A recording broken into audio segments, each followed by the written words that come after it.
iyadoo muddooyinka la soo dhaafay webiga Shabeelle fatahaad ka sameynayay qaar ka mid ah tuulooyinka hoos yimaada degmada Jowhar ee caasimadda dowlad goboleedka Hirshabeelle maanta ayaa mas'uuliyiin ka tirsan Hirshabeelle oo ay horkacayso wasiir dowladda wasaaradda haweenka xuquuqul insaanka Hirshabeelle Marwo Saade Maxamed Nuur Saade Buris waxay gaarsiiyeen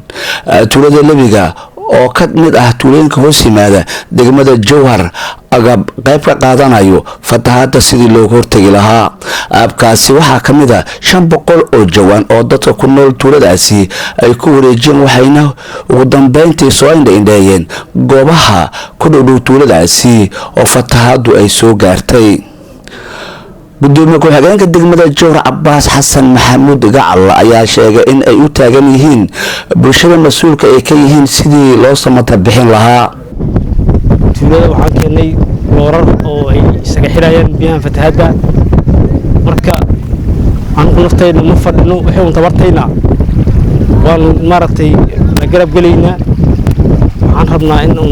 laga soo gaaro oo loo qaban karo maaragtay fatahaaddan qoftii wax ka gasho cid alla cid wax ka gasho inay wax u qabato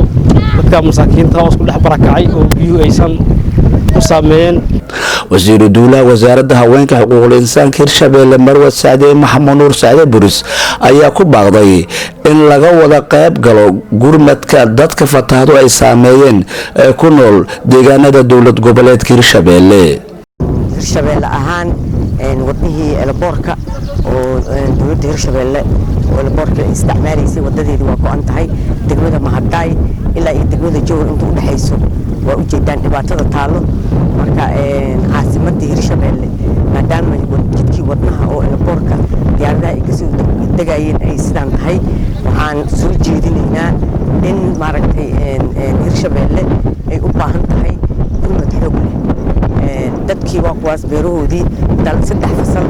2 fasal makiinka wax ku falayna hataa ku leeyahay markay beertii inay goostaan la rabeen saana biyo soo dhaxgaleen baahi xoog leh ayaa ka jirto hadii biyeysa u sii socdaan ay qatar ku jirta caasimadda. Abubakar Maxamed Bacadle warbaahinta qaranka caasimadda dowlad goboleedka Hirshabeelle magaalada Jowhar.